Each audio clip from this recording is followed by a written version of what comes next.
Buenas tardes, mi nombre es Nicolás González Rincón, soy estudiante de Agronomía de la Universidad Nacional Abierta de Extensional y a continuación voy a exponer la tarea cero del curso de microbiología.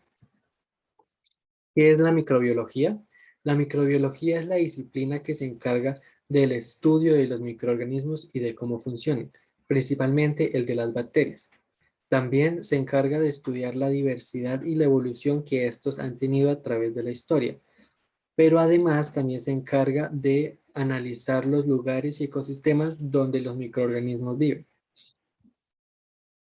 ¿Por qué es importante la microbiología?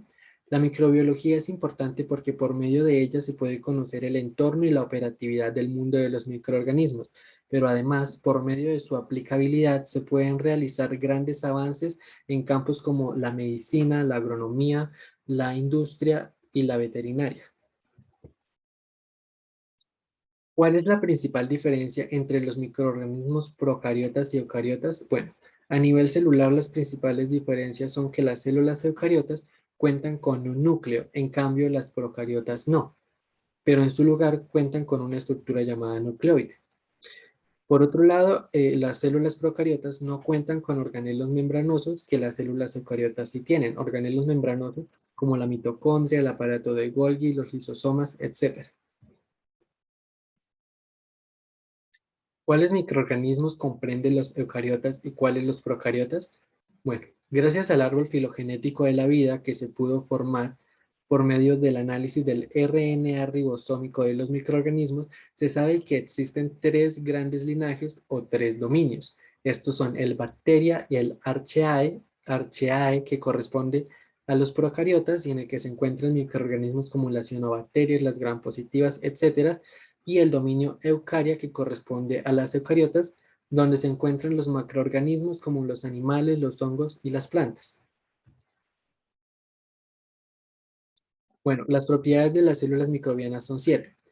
Tres de ellas corresponden a todas las células, se puede decir que son universales de las células y son el metabolismo, que es la habilidad que tienen las células para absorber los nutrientes de su entorno y transformarlos en energía, el crecimiento, que hace referencia al aumento de la población de las células debido a los procesos de división celular, y la evolución, que es la capacidad que tienen las células de realizar modificaciones genéticas para adaptarse a su entorno si la presión selectiva es fuerte.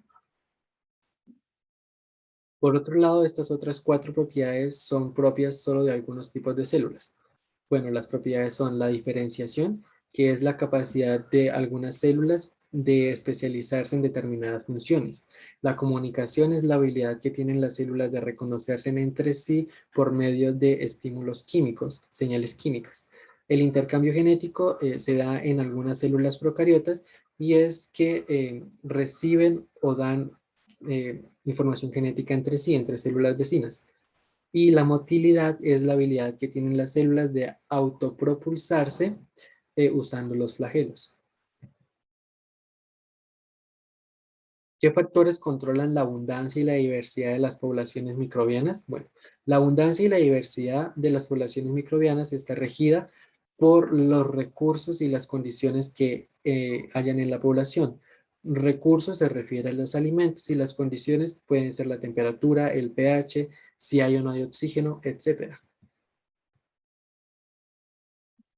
¿Cómo se clasifican los microorganismos de acuerdo a las condiciones de su hábitat o ambiente en que viven? Bueno, según la temperatura se clasifican en psicrófilos, que son los que viven en temperaturas bajas, mesófilos, que son los que viven en temperaturas medias, los termófilos, que son los que viven en temperaturas altas, y los hipertermófilos, que son los que viven en temperaturas muy altas. Si hay o no hay presencia de oxígeno, se clasifican en aerobios, que son los que viven en condiciones normales de oxígeno, y en anaerobios, que son los que no pueden respirar el oxígeno. A su vez, los anaerobios se clasifican en anaerobios aerotolerantes, que sí pueden crecer y desarrollarse en presencia del oxígeno, pero no pueden respirarlo. Y los anaerobios estrictos, que son los que sí o sí el oxígeno los mata. Según la osmolaridad del ambiente, se clasifican en halófilos, que son los que viven en zonas muy salinas. A su vez, se clasifican en halotolerantes, que pueden vivir o no en presencia de un soluto, y los halófilos extremos, que son los que necesitan grandes concentraciones de sodio, eh, salinas, de NaCl, concentraciones del 15 al 30%. Y los xerófilos, que son los que viven en zonas muy secas. Según el nivel de pH, se clasifican en neutrófilos, que son los que viven en ambientes neutros, en una escala de pH de 5,5 a 7,9. Y en acidófilos, que son los que viven en zonas ácidas, en una escala de 5,9 hacia abajo. Y los alcalófilos, que viven en zonas alcalinas, en una escala de pH de 8 para arriba. Y según el suelo se clasifican en adnovios, que son los que viven sobre la tierra, a ras de la tierra, y los hidrobios que viven en el agua, y los alobios, los hidrobios a su vez se clasifican en alobios, que son los que viven en agua salada, y los limnobios que viven en agua dulce.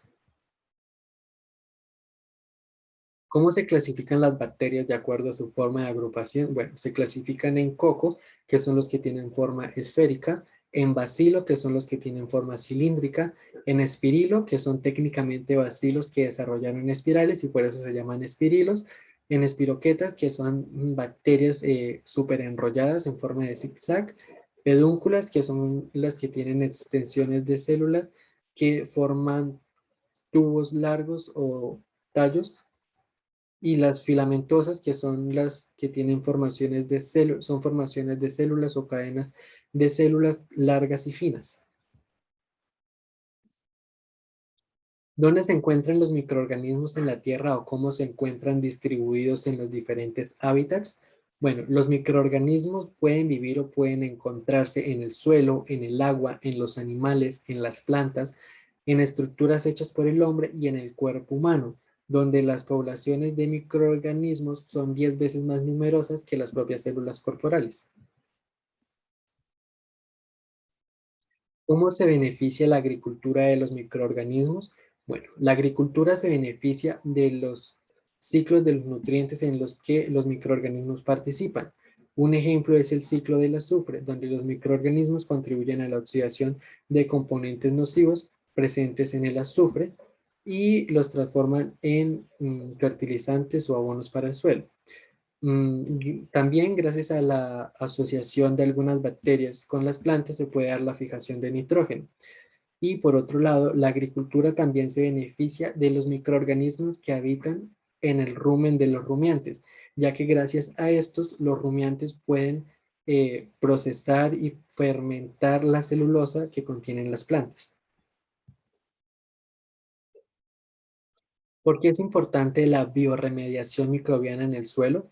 Bueno, la biorremediación es importante porque por medio de ella, un ambiente que haya sido contaminado por un agente externo, como puede ser un metal pesado, un agroquímico, como un pesticida, herbicida, fungicida, lo que sea, puede recuperarse por medio del uso de los microorganismos y la técnica de biorremediación adecuada. ¿Qué estrategia de biorremediación le llama la atención y por qué? Bueno, la que me llamó la atención fue la bioestimulación, porque en esta no se hace necesario incorporar nuevos microorganismos, sino que por el contrario se hace uso de los que ya hay en la zona. Lo único que se debe hacer es nutrirlos adecuadamente para que el proceso de recuperación se dé correctamente. Bueno, la selección del microorganismo. En la zona donde yo vivo, la gente comúnmente usa el glifosato para despejar el terreno en el que van a sembrar determinado cultivo. Y pues esto poco a poco ha venido dañando la composición del suelo. Por esta razón, los microorganismos que ayudarían a contrarrestar los efectos de este herbicida serían las bacterias Agrobacterium sp y Streptomyces, ya que estas usan los componentes del glifosato como fuente de alimento, específicamente de fósforo. Las referencias que usé para realizar esta actividad, y eso sería todo. Muchas gracias.